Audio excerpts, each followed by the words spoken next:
Hello everyone, আসসালামু আলাইকুম। সবাইকে প্রীতি ও শুভেচ্ছা জানিয়ে শুরু করছি আজকের এই ভিডিও। আজকে আমি আলোচনা করব আপনাদের সাথে এমন একটা ফর্মুলা নিয়ে, যেটা হচ্ছে এইচ লুক আপ এর বিকল্প। অর্থাৎ আপনি যদি কোনো একটা শীটের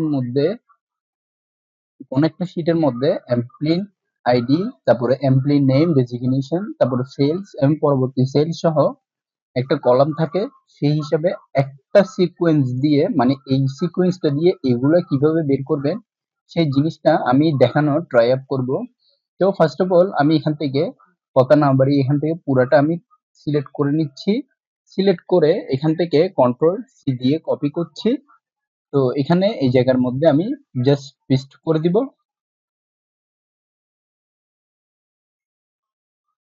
পেস্ট করার পরে আপনারা দেখতে পাচ্ছেন এখানে আলাদাভাবে পেস্ট হয়ে গিয়েছে। তো আমি এখান থেকে জাস্ট একটা সিরিয়াল নিব, যেটা হচ্ছে আমার এই সিরিয়ালটা।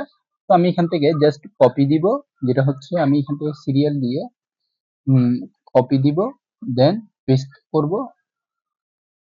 পেস্ট করার পরে আপনি দেখতে পাচ্ছেন আমার এখানে আলাদা করে, মানে কোনো ফরম্যাটের মধ্যে, মানে আমার এখানে কোনো ধরনের ফর্মুলা ইউজ করা হয়নি।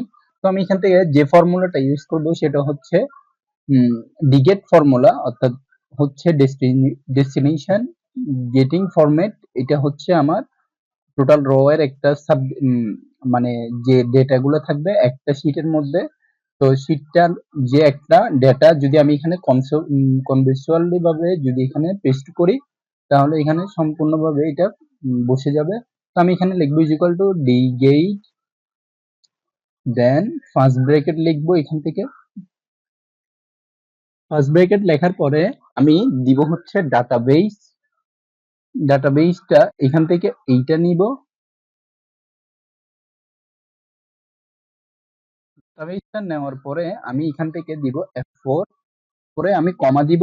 তারপরে এখান থেকে আমার যে ফিল্ডটা দিতে বলছে এটা হচ্ছে আমার এমপ্লয়ি নেম।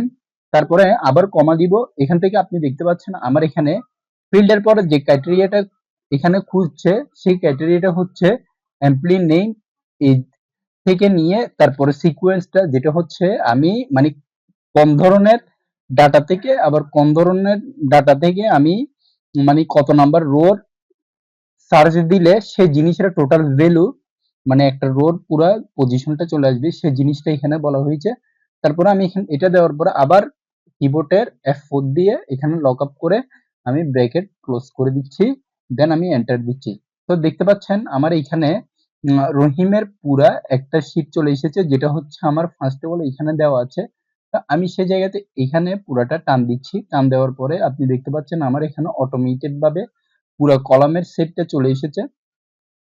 তো আমি যদি এখন এটা দেখি, মানে যদিও মানে আমার এখান থেকে যদি আমি এই জিনিসটার পরে ধরুন আমি এখান থেকে যদি 3 নাম্বারটাও দেখি, তারপরে দেখি 3 নাম্বারের কোনো একটা কলাম আসে কিনা। দেখতে পাচ্ছেন আমার এখানে অটোমেটেড ভাবে 3 নাম্বারের যে শীটের মধ্যে দেওয়া আছে, এটার মধ্যে দেওয়া আছে 3 নাম্বারের যে ডাটাটা পুরোপুরিভাবে চলে এসেছে। তো এখান থেকে আমি যদি আবার যদি 7 নাম্বারটা দিই, 7 নাম্বারটা আছে নাকি দেখি।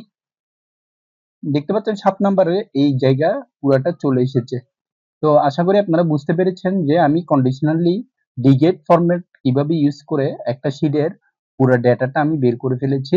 তো আজকের ভিডিওটা এতটুকু পর্যন্ত রাখছি। পরবর্তী ভিডিওর আমন্ত্রণ জানিয়ে এখানেই শেষ করছি। ধন্যবাদ সবাইকে। আসসালামু আলাইকুম।